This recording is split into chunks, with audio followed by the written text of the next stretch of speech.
tengo que asegurarme. Y los demás hermanos, les invito a abrir sus Biblias en el libro de Oseas, Oseas 14. Uno de los profetas menores.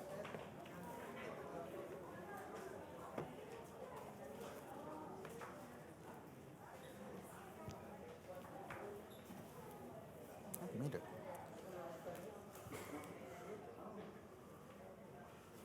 Hoy día vamos a hablar de la idolatría y qué es la idolatría y cómo eso afecta a nosotros.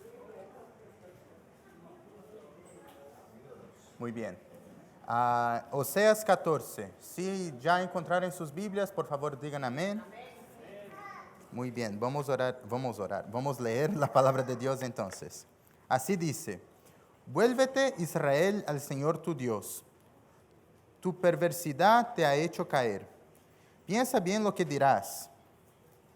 Y vuélvete al Señor con este ruego: Perdónanos nuestra perversidad y recíbenos con benevolencia, pues queremos ofrecerte el fruto de nuestros labios. Asiria no podrá salvarnos, no montaremos a caballos de guerra, nunca más llamaremos Dios nuestro a esas cosas que fueron hechas por nuestras propias manos. Pues en ti el huérfano haya compasión. Yo corregiré tu rebeldía y los amaré de pura gracia, porque mi ira contra ellos se ha calmado.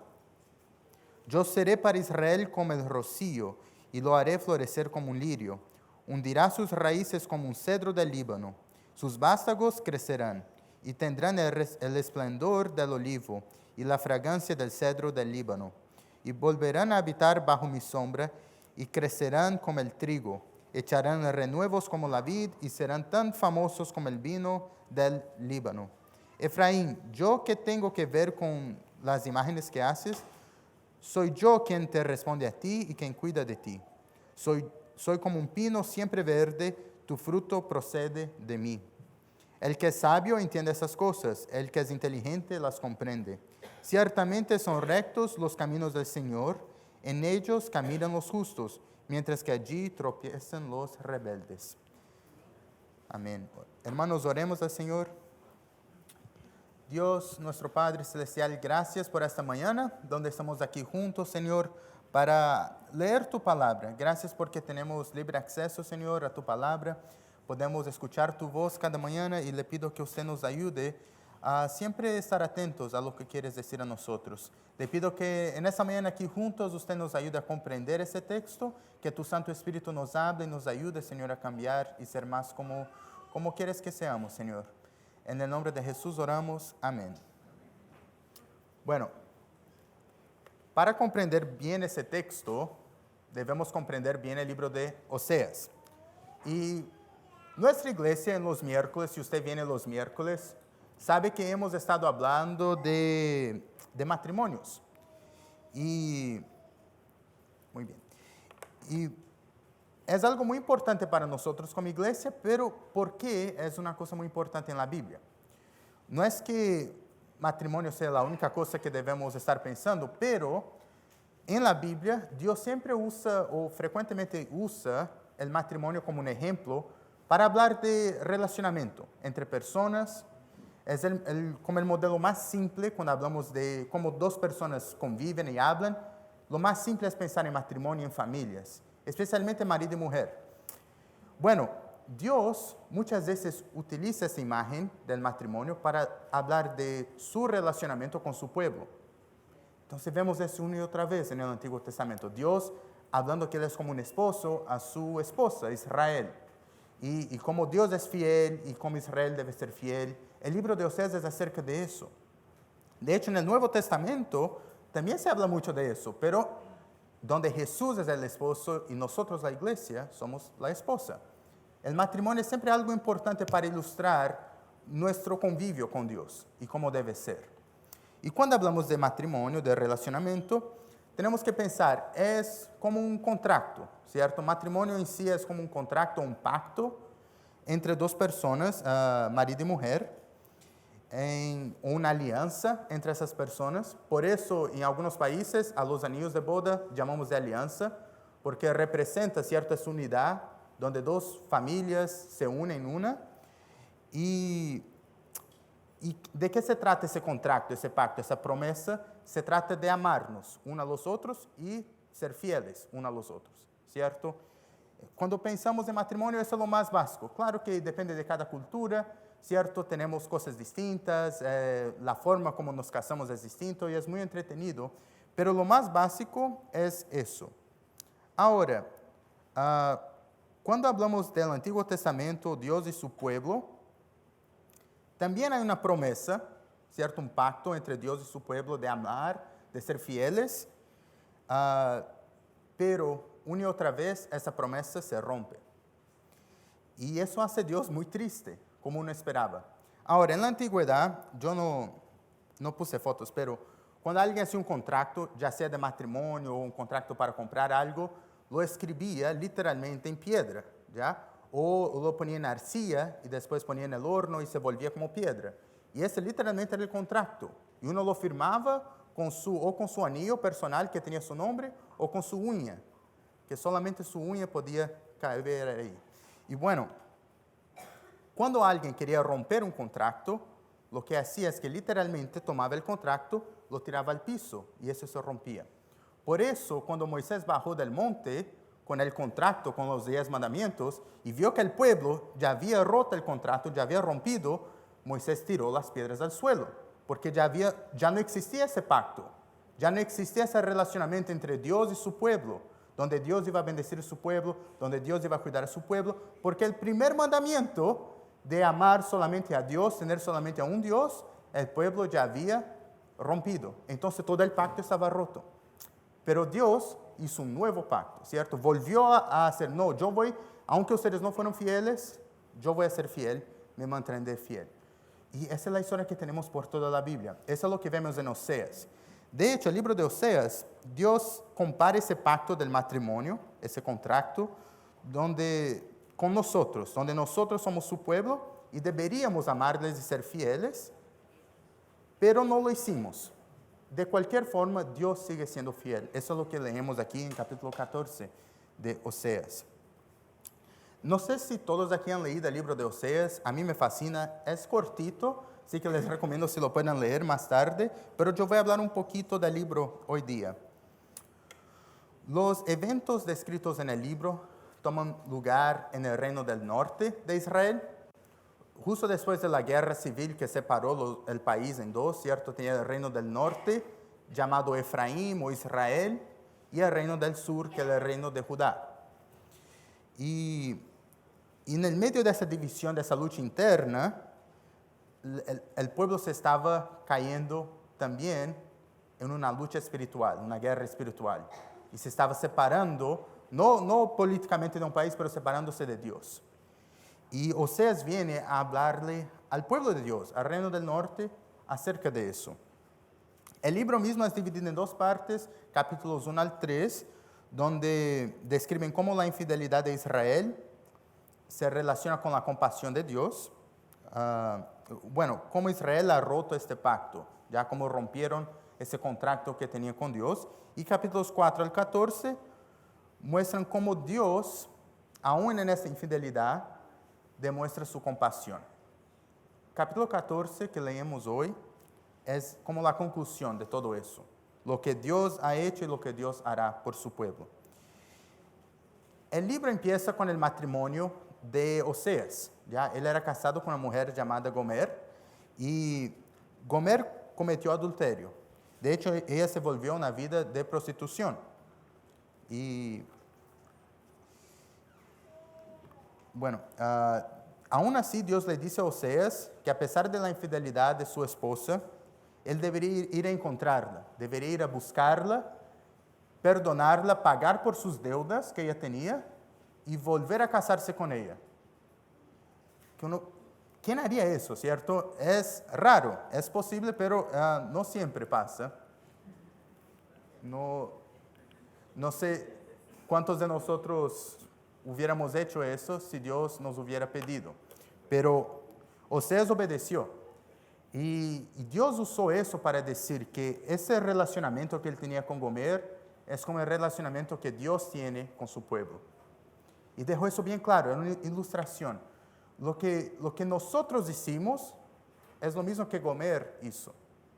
Y lo que Oseas hizo por Gomer es lo que Dios hizo por nosotros. Él nos vino a buscar aun cuando nosotros fallamos. Él nos vino a pagar por nuestras deudas. Y Él nos perdonó y nos invita a volver a ser parte de ese pacto que Él tuvo con nosotros. La verdad es que nuestra historia no es muy distinta de la de Israel. No es muy distinta de la historia de Gomer. Nosotros, en algún momento, cada uno de nosotros hemos elegido pecar, hacer algo en contra de Dios y rompimos ese pacto que teníamos con Dios. Dios nos llamó a amarle. ¿Cómo podemos amar a Dios si estamos haciendo algo que va en contra de Dios? ¿Cierto? Cada uno de nosotros rompió ese pacto, pero Dios, Él sí es fiel y Él sigue buscándonos y perdonándonos. La infidelidad de Israel en esa época era mayormente por causa de los ídolos que tenía. De nuevo, volvieron a romper el primer mandamiento y empezar a tener otros dioses. Y de ahí es de donde vienen los ídolos. Y de eso quiero hablar hoy día, de idolatría. Bueno, idolatría es algo que a veces pensamos y suena muy lejano, ¿cierto? Algo que la gente hace en otra parte del mundo, algo que se hacía antiguamente que ya no se hace, idolatría. Y bueno, yo, como muchos saben aquí, yo soy arqueólogo y en arqueología siempre encontramos muchos ídolos, ya en todo el mundo. Pero yo sé que en Israel encontramos quizás aún más ídolos. Cuando leemos el Antiguo Testamento, una y otra vez los profetas están diciendo, mira, ustedes rompieron las leyes de Dios y tienen muchos ídolos. Y después los arqueólogos van y encuentran muchos ídolos en Israel. Hay gente que usa eso para decir, mira, la Biblia está mintiendo, porque no tenía un solo Dios, tenían varios dioses. Y yo siempre digo, no, la Biblia dijo que ellos tenían varios dioses y que no debían hacerlo. Pero, por ejemplo, uno de los dioses que se encuentran bastante cananeo era el becerro, ¿ya? El becerro. Ese aquí no es de oro, pero es un becerro de cobre, ¿ya? Y eso era algo común, muy común. La gente tomaba cualquier cosa y lo hacía su Dios. Muchas veces esos dioses tenían que ver con la naturaleza, eran animales, eran una mezcla de animales y personas, o quizás estamos hablando del sol, de la luna. Bueno, yo podría hablar bastante de eso aquí porque a mí me fascina la arqueología, pero no voy a hablar mucho. Lo importante es que la idolatría tiene que ver con el control. ¿Por qué alguien tomaba un metal tan precioso como el cobre, ya que en esa época era tan caro como el oro, para hacer un becerro así? ¿Por qué alguien va a hacer eso? No, porque creía que con eso iba a ganar algo. Quizás si él ponía esa estatua en su casa, iba a tener suerte. Quizás si tuviera esa estatua en su casa y hacía un sacrificio, ponía el sangre ahí en la estatua, quizás el Dios, en ese caso Baal, le iba a dar quizás el trabajo que quería, algo que quería. Si miramos más a fondo, la idolatría tiene que ver con el control sobre las cosas. La gente en el Antiguo Testamento tallaba ídolos de madera, en piedra, de metal, porque eran más fáciles de manipular y hacían con que la gente sintiera que tuvieran control. Si yo hago todo bien, si yo recanto la magia correctamente a ese Dios, yo voy a tener prosperidad este año. Si yo hago todo bien, hago sacrificios, doy dinero a esa diosa, yo voy a tener fertilidad, voy a tener muchos y muchos hijos. Y con eso voy a tener mucho dinero, porque más hijos, más gente para trabajar en mi hacienda, más dinero, ¿cierto? Sí, y todo era así. Quizás yo tengo un poco de control. Pero lo que la Biblia nos muestra, especialmente en el libro de Job, el libro de Eclesiastés, es que en realidad nosotros no tenemos control de las cosas. La forma como el mundo funciona, sí, fue bien diseñado por Dios, pero no hay cómo cambiar eso. Yo no puedo, si yo quiero mucho, no puedo cambiar el clima y que deje de llover ahora. Yo puedo orar, yo puedo hacer sacrificios, lo que sea. No voy a cambiar eso. Y muchas veces no podemos controlar las cosas. Yo no puedo controlar cuando la economía está bien o está mal. ¿Sí? O cuando mi trabajo es un trabajo que paga bien o paga mal. nada de eso puedo controlar. Creer que sí lo puedo hacer de alguna forma es crear un ídolo e intentar manipular mi suerte, manipular mi destino. Y no es como funcionan las cosas. Dios nos llama no a manipular las cosas, sino a confiar en Él.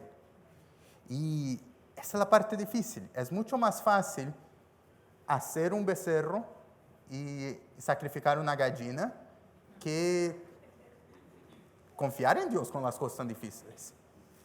Es mucho más fácil usar un amuleto, ¿cierto? Un anillo especial, no sé, algo, creyendo que eso me va a traer protección, que solo salir, confiar que Dios me va a proteger. ¿Qué es lo que hay afuera? Nunca sabemos.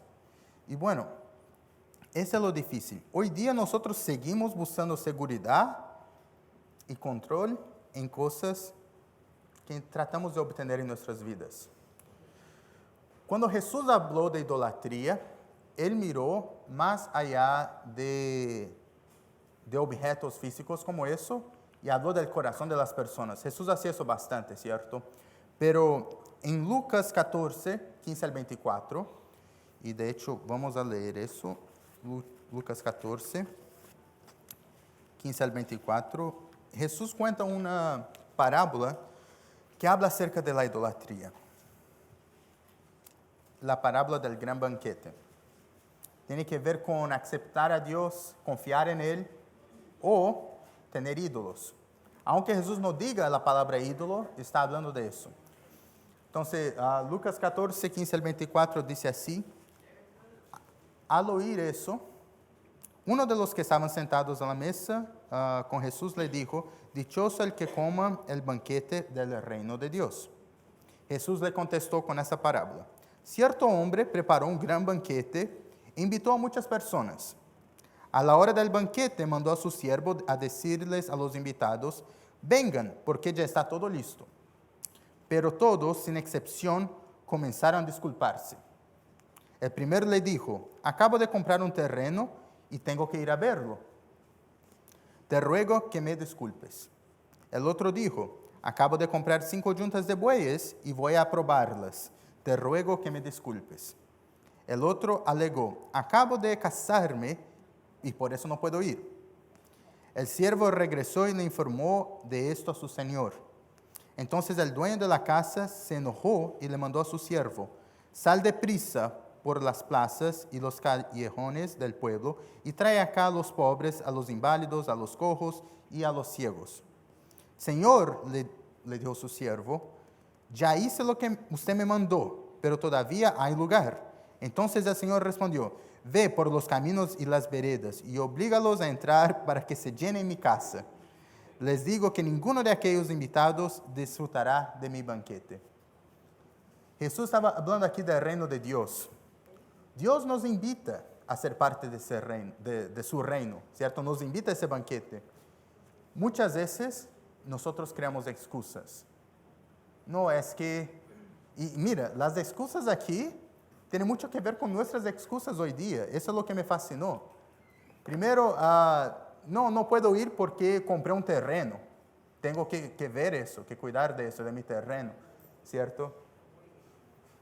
O sea, que está buscando ahí su seguridad económica. Tiene que mantener el terreno que esté bien y todo. Segunda persona: no puedo ir porque compré los bueyes y tengo que ir a trabajar con ellos, ¿cierto? Entonces pone el trabajo encima de Dios. La tercera persona: no, es que yo me casé, no puedo ir. Ahí pone la familia arriba de Dios. Es más importante que Dios. Eso es lo que Jesús estaba enseñando. Uno, que buscamos seguridad en los ídolos. Quizás estabilidad económica, control del clima, asegurarnos que tengamos un buen terreno o más terrenos. 2, buscamos felicidad en los ídolos. Quizás un buen trabajo que me haga feliz, o placeres que nos gustan. Y 3, que buscamos amor en nuestros ídolos. Quizás en relacionamientos o ser aceptados por alguien. Todo eso puede ser un ídolo en nuestras vidas. Ya no estamos hablando del becerrito, quizás de una estatua de piedra. Aunque hay gente que hace eso, estamos hablando ahora de otras cosas que nos afectan a nosotros. Y mira, esas cosas no son malas. Sí, un terreno no es malo. Un trabajo, una familia, ¿Acaso Dios no creó la familia? ¿No es eso que nosotros predicamos y decimos? ¿Acaso Dios no creó el trabajo? Y dijo a Adán que fuera a trabajar. Dijo a Adán y Eva que su trabajo era de nombrar las cosas en el jardín. Siempre tuvieron trabajo. Dios creó la familia. Dios creó incluso el terreno, la comida. ¿Cómo pueden esas cosas ser malas para nosotros? Esas cosas no son malas, pero si vuelven más importante que Dios en nuestra vida, ahora sí son un ídolo. Y eso sí es cuando algo se convierte en algo malo. Cuando es lo más importante en nuestra vida. Cuando dejamos de vivir trabajando y empezamos a trabajar para vivir, se vuelve nuestra vida nuestro trabajo. Cuando dejamos de usar el dinero para la obra de Dios y nuestra obra es tener más dinero. Cuando dejamos de amar nuestras familias para demostrar el amor de Dios y empezamos a amar nuestras familias porque es nuestro Dios, es lo más importante que hay, es tener el amor de mi familia. Sí es importante amar su familia, pero Dios es más importante. Una vez más les recuerdo de la historia de Job. Job perdió su familia, pero él no perdió todo, él aún tenía a Dios. Él perdió su casa, su ganado, su dinero, toda su familia, pero aún tenía a Dios. Y al principio él estaba muy contento con eso. Más tarde, sí, él empezó a quedar con preguntas, pero Dios vino y le contestó las preguntas al final. Bueno, vamos a regresar a Oseas ahora. Hay 3 lecciones que aprendemos del texto de Oseas que tienen que ver con la parábola de Jesús. La primera es que Dios nos protege más que los ídolos. Versículos 1 al 3 de Oseas 14, volviendo a leer. Vuélvete, Israel, al Señor tu Dios. Tu perversidad te ha hecho caer. Piensa bien lo que dirás y vuélvete al Señor con ese ruego. Perdónanos nuestra perversidad, nuestro pecado, y recíbenos con benevolencia, pues queremos ofrecerte el fruto de nuestros labios. Asiria no podrá salvarnos, no montaremos caballos de guerra, nunca más llamaremos Dios nuestro a esas cosas hechas por nuestras manos, pues en ti el huérfano haya compasión. A menudo nosotros buscamos protección en cosas terrenales, ya sea literalmente protección, ¿cierto? Intentamos hacer nuestras casas más protegidas, ponemos un sistema de alarme o quizás hay gente que pone muros bien altos en sus casas, ¿cierto? Para protegerse, literalmente.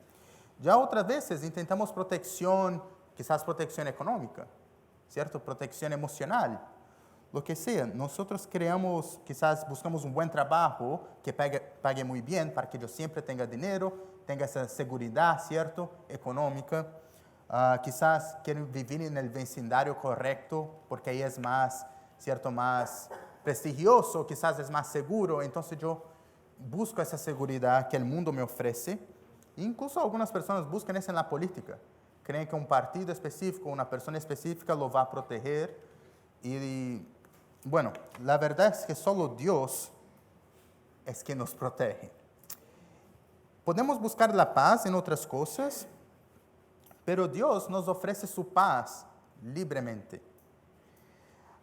Salmos 20, 7 y 8 dice así: algunos confían en carros y otros en caballos, pero nosotros en el nombre del Señor, nuestro Dios, confiaremos. Ellos se doblegaron y cayeron, pero nosotros nos hemos levantado y nos mantenemos de pie. 2 cosas aquí. Primero, esa cosa de carros de guerra y caballos, lo mismo que usted está hablando, es el poder militar, ¿ya? Que muchas veces nosotros igual pensamos en eso hoy día. Poder militar, protección física, ¿cierto? Todo eso. Incluso en Oseas 14, él menciona a Siria, quien mucha gente quería protección de ese gran imperio que existía en esa época. Y nosotros a veces buscamos eso. No, ese país aquí tiene mucha protección, quizás él nos proteja. En la época de Jesús, Asiria ya no existía, pero existía Roma. Hoy día Roma ya no existe, pero existen otros imperios, por así decir, que nosotros a veces creemos que son la solución, son la seguridad, son la paz que buscamos. Pero la paz que Roma ofrecía no era una paz verdadera. La paz que Asiria ofrecía nunca fue paz. Solo Dios nos trae esa paz. Segunda cosa que me encanta que el salmista dijo, ¿por qué confiamos en Dios? ¿Por qué nosotros ponemos nuestra seguridad en Dios? Por lo que Él hizo por nosotros. Mira hacia atrás. Mira lo que Dios ya hizo por usted. Mira lo que Dios hizo en la Biblia, en la historia. Pregunta a la persona que está a su lado. Cada uno de nosotros aquí hemos tenido una experiencia con Dios, de alguna forma. Y si usted quizás nunca tuvo una experiencia personal con Dios, hay muchas personas aquí que pueden atestiguar de eso, que pueden decir, no, yo sí tuve una experiencia con Dios. Yo sí sé momentos de mi vida en que Dios me mantuvo. Aún en momentos muy difíciles, Dios me mantuvo de pie. Y yo he visto otras personas caer. He visto otras personas que sufrieron mucho y no tenían a Dios. Y he visto cuando yo he sufrido y tuve a Dios, cómo eso es distinto, cómo Dios cuida de nosotros. Eso nadie te lo puede quitar. Y la única persona que puede olvidarse es usted, olvidar de lo que Dios ya hizo en su vida. Cuando nosotros no estamos confiando mucho en Dios o cuando estamos poniendo nuestra confianza en otras cosas, ese es el momento de recordar lo que Dios ya hizo por nosotros. Y cambiar nuestra mentalidad, como lo hizo el autor de ese salmo, en pensar, no, yo sí, no voy a confiar más en esas otras cosas, voy a confiar en Dios por lo que Él hizo por mí. Y, bueno, en Oseas 14, versículo 3, la prueba está más allá de nuestra experiencia. Noten que al final del versículo 3, él dice, no llamaremos de nuestro Dios a esos ídolos que creamos con nuestras manos, pues en ti el huérfano haya compasión. O sea, ningún otro Dios es un Padre amoroso como Dios es. Solo Dios es nuestro verdadero Padre amoroso. Podemos confiar en Él porque Dios es así. Esa es su naturaleza, es quien Dios es. Cuando preguntamos, ¿cómo es Dios? ¿Quién es Dios? ¿De qué se trata Dios? La Biblia dice otra vez, Dios es un Dios amoroso. Dios es amor. Dios es un Dios misericordioso. Dios es un Padre que nos cuida a los huérfanos, a las personas que no tienen padre, que se sienten solas y abandonadas, Dios los cuida. En la época de Oseas, ser un huérfano era muy, muy difícil, mucho más difícil que hoy día. No había sistema del gobierno para cuidar de personas sin padre. Si no tenías un padre, no tenías familia, vivías en la calle y intentabas conseguir comida y sobrevivir. No, era muy difícil. Pero Dios es una persona que cuida de esas personas. Es alguien que tiene tanto amor, tanta preocupación y tanta misericordia que se preocupa por personas que nadie más se preocupaba. Y Dios es así, Él no cambia. Dios sigue siendo así. Él sigue amando aún a las personas que nadie más se preocupa. En la parábola que Jesús contó, ¿cierto? Primero Dios invitó a las personas que, bueno, en la historia el hombre invitó a las personas que eran importantes, por así decir, ¿cierto? Que rechazaron a Dios, que rechazaron la invitación de venir al banquete. Entonces Dios va e invita a las personas que nadie más estaba pensando, que de hecho en algunas partes de la sociedad de esa época ni siquiera las consideraban como personas, como las personas, los huérfanos, las personas que vivían en la calle. Ellos sí son amados por Dios. Ellos son invitados a ser tan importantes, si no más importantes, que esas personas que se consideraban tan importantes. Jesús mostró cómo Dios es un Dios tan amoroso, completamente distinto del mundo. Bueno, eso nos lleva al segundo punto, que Dios provee para ti más que los ídolos. Él nos ama tanto, nos quiere tanto, que nos va a proteger, como un padre que protege a su hijo. A menudo creemos que solo necesitamos quizás más algo y seremos felices. Un poquito más de eso y voy a tener seguridad. Un poquito más de aquello y voy a ser amado. Pero quizás una casa mejor, más posesiones, más dinero, un trabajo mejor para ser exitoso, para ser feliz. Pero la Biblia una y otra vez nos dice que la única forma de encontrar felicidad es en Dios. Mira lo que dice en Mateo 6, 24 al 26. Nadie puede servir a dos señores, porque aborrecerá a uno y amará al otro, o apreciará a uno y despreciará al otro. Ustedes no pueden servir a Dios y a las riquezas. Por eso les digo, no se preocupen por su vida, qué comerán o qué beberán, ni por su cuerpo, lo que vestirán. ¿No es la vida más que el alimento y el cuerpo más que la ropa? Mira las aves del cielo, que no siembran, ni ciegan, ni recogen en graneros, y sin embargo el Padre Celestial las alimenta. ¿No son ustedes mucho más importantes que ellas? A veces buscamos cierto gozo, alegría en otras cosas, pero cuando buscamos a Dios como nuestro único deseo, encontramos verdadera alegría en la presencia de Dios. Dios es nuestro proveedor, Él es quien nos provee. A mí me encanta el ejemplo que Jesús usa de las aves. Cuando miramos a las aves, igual da el ejemplo de las flores del campo, ¿cierto? Los lirios, que ellos no hicieron nada en su vida, nunca estudiaron, no tienen experiencia de trabajo, pero Jesús dice que se viste más bonito que el rey más rico de la historia, que el rey Salomón, en su más grande esplendor. Los lirios son mucho más bonitos. Y Dios los cuida. Dios creó esas pequeñas plantas y Dios cuida de esas plantas. Dios creó a las pequeñas aves y Dios cuida de ellas. Ahora imaginen nosotros, que somos sus hijos y hijas, ¿cierto? No es lo que nosotros decimos. Dios nos llama de sus hijos. Imagina cómo Él nos cuida a nosotros. Si confías en el dinero, si dinero es tu Dios, si dinero es su seguridad, cuando el dinero se acabe, cuando hay una crisis económica, cuando pase cualquier cosa, el banco, no sé, pierde el dinero, ya no tienes nada, estás vacío. Pero si confías en Dios, si Dios es tu más grande posesión que tienes, aunque no tengas nada, no tienes dinero, no tengas familia, no tengas nacionalidad, aún tendrás a Dios. Y eso es algo gigantesco. Piensen, nuestro Dios es quien creó el universo, es quien cuida de todo. ¿No es mucho mejor tener a Él que tener a otras cosas? Creo que es el punto del libro de Job, una vez más. Pero a mí me encanta el versículo 7 de Oseas 14. Él dice,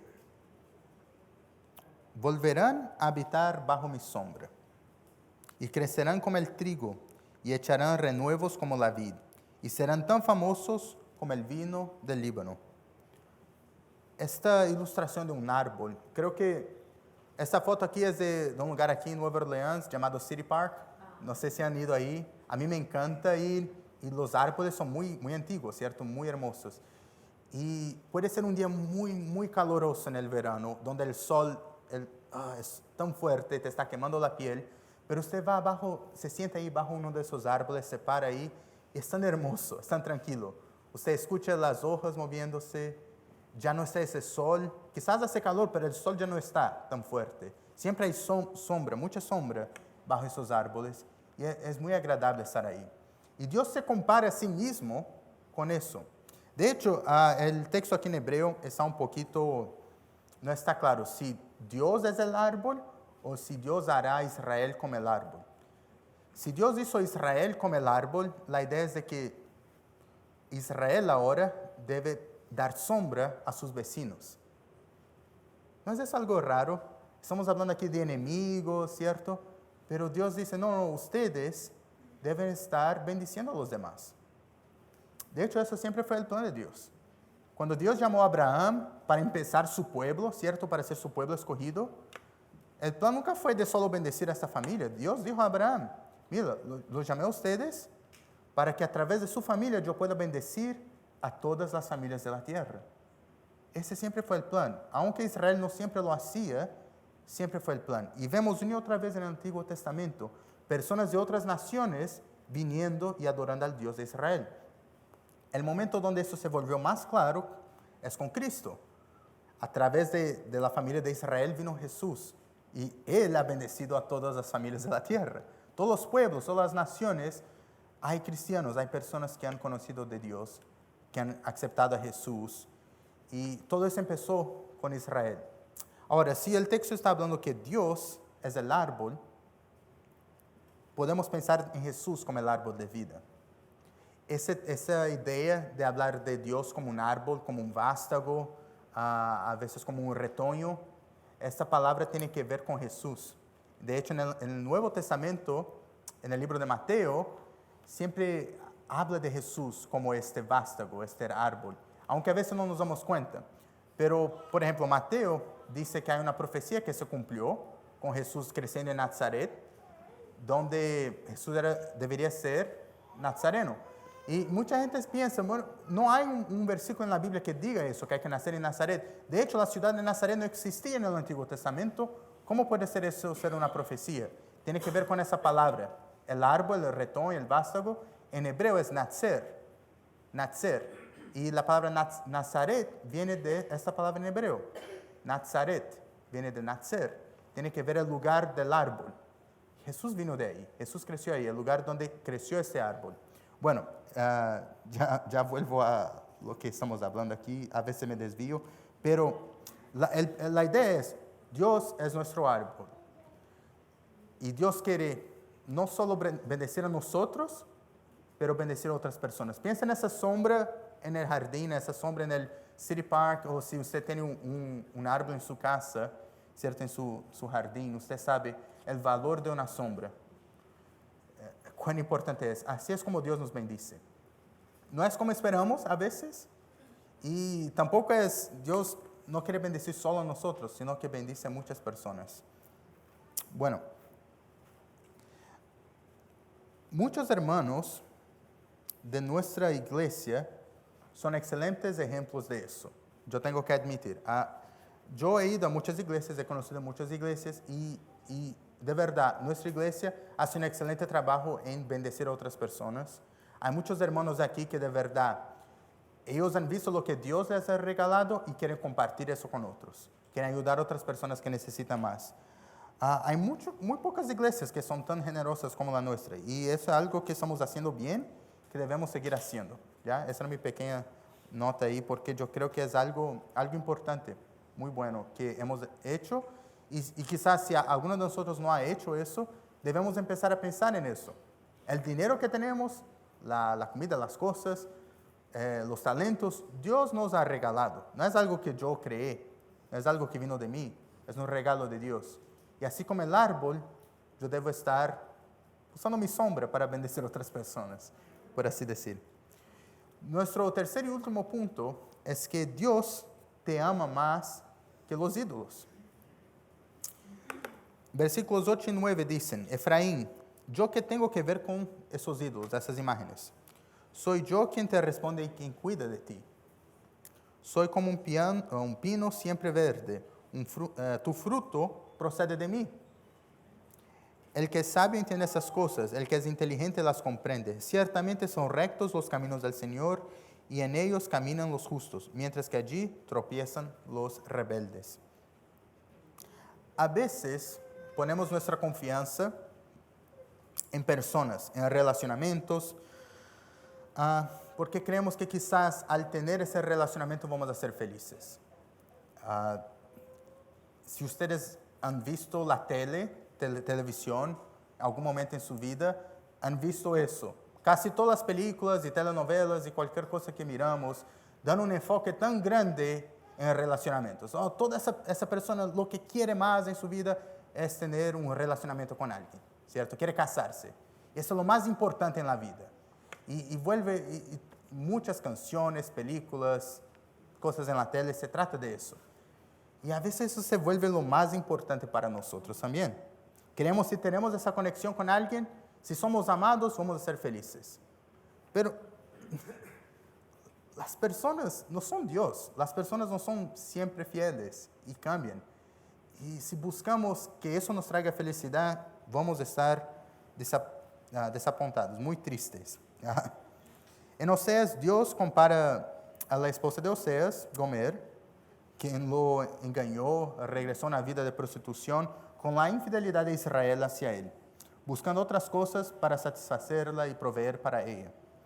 A veces nosotros somos como Gomer, tratamos de hacer que la gente nos ame, pero Dios nos ofrece su amor libremente, sin condiciones. Dios no dice, no, yo solo te voy a amar si usted me da $2,000, no sé, algo. Yo solo te amaré si usted hace eso o otro. Dios nunca hizo eso. De hecho, Juan dijo que Dios nos amó antes mismo de que fuéramos sus amigos. Antes mismo de que nosotros conociéramos a Dios. Dios ya no amaba. Él decidió amarnos y dar su vida por nosotros antes de que ninguno de nosotros aquí decidiéramos cambiar nuestras vidas y dejar de pecar. Él ya nos amaba. Mira, si nosotros ponemos nuestra confianza en otras cosas, si creemos que vamos a encontrar felicidad en el amor o quizás felicidad en cosas materiales, vamos a estar desesperados. Mira lo que dice en Jonás 2:8. Los que siguen a ídolos vanos abandonan el amor de Dios. Es fuerte, ¿cierto? Y bueno, es fácil de hablar eso y hablar, no, pero Jonás estaba hablando con Nínive, ellos tenían varios dioses, varias estatuas, pero nosotros a veces hacemos eso. Si un dios es cualquier cosa que reemplaza a Dios en importancia, tenemos quizás varios dioses. Y nuestra sociedad es más politeísta de lo que creíamos. Pero, de nuevo, piensen en lo que vemos en la tele, en la radio. Lo más importante es Dios para nuestros vecinos. No, ¿cierto? Lo más importante muchas veces es dinero, poder, amor. Hablan de eso bastante. Eso es lo más importante. Y es muy fácil para nosotros mirar esas cosas y pensar, bueno, dinero no es malo, amor no es malo, no hay nada de malo con eso. Y no, pero lo malo es reemplazar a Dios con esas cosas. Y es muy fácil, sin querer, enseñar a nuestros hijos, hijas, a nuestros pequeños hermanos aquí en la iglesia, que esas son las cosas más importantes. Que deben preocuparse más con dinero, deben preocuparse más con un buen trabajo, quizás con casarse, eso es lo más importante que deben hacer. Y olvidarles de enseñar que lo más importante es Dios, es buscar a Dios. Y que Dios nos va a regalar todas las cosas que necesitamos. Pero la clave está en confiar en Él. Esa es la parte difícil. Porque no es solo pensar, si Dios me va a bendecir, es pensar, confiar. No, Dios me va a proveer con lo necesario. Si estoy en un momento de dificultad económica, confiar, no, Dios me va a bendecir con lo que necesite. Eso es parte de su plan. Si quizás yo, una persona joven, quiero mucho casarme, pero no logro, confiar que Dios tiene todo bajo su plan. Y que pase lo que pase, debo confiar en Él. No debo estar buscando cosas por mis propias manos. Dios te ama más que nadie. Creo que todos nosotros aquí sabemos de eso. Y el amor que Él tiene para nosotros es sin condiciones. Pero la cosa es, si nosotros buscamos el amor de Dios, si buscamos amar a Dios, aun cuando nadie más nos ame, o pensemos que nadie más nos ame, Dios todavía nos ama. Y eso es lo más importante. Así es como Dios demostró su amor por nosotros. Jesús, el verdadero Israel, el verdadero Hijo de Dios, dio su vida por personas idólatras como nosotros. Personas que violaban el pacto que teníamos con Dios.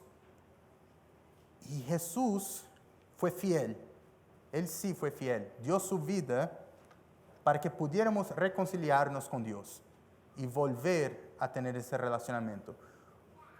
Como en Oseas, como lo que él hizo por su esposa.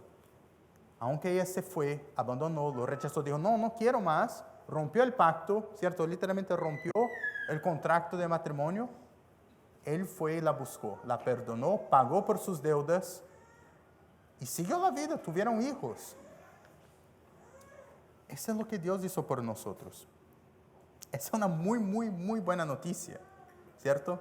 Es el Evangelio. Buena noticia, lo que Dios hizo por nosotros. Quiero terminar con un versículo muy importante en Salmos 37:4. Dice, deleítate en el Señor y Él te concederá los deseos de tu corazón. Muchas veces memorizamos ese versículo. Pero ¿qué es en eso? Si nosotros nos deleitamos en el Señor, si nosotros de verdad amamos al Señor con todo nuestro corazón, si lo que es más importante en nuestro corazón, en nuestra vida, es Dios, Él nos concederá los deseos de nuestro corazón.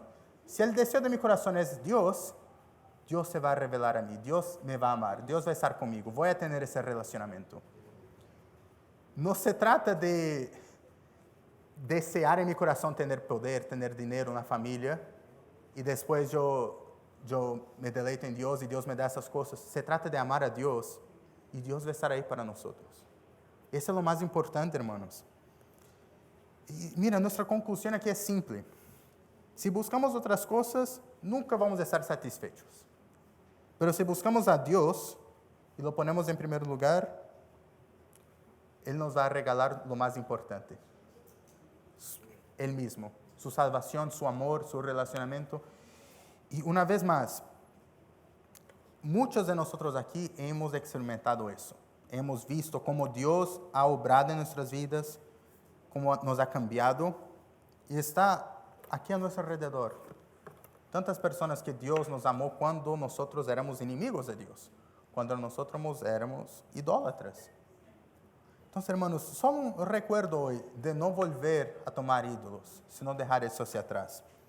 Vamos a tener un tiempo para orar ahora, cada uno en su lugar. Primero quiero que cada uno de nosotros glorifiquemos a Dios por quién es Él. Reconozcan quién es Dios en su vida.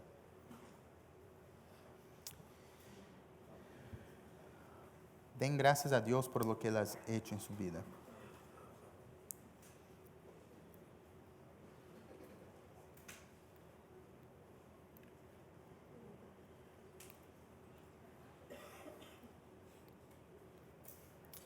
Después de pensar en eso, de lo que Dios ha hecho por ti, pida perdón, pida que le ayude a poner a Él en primer lugar.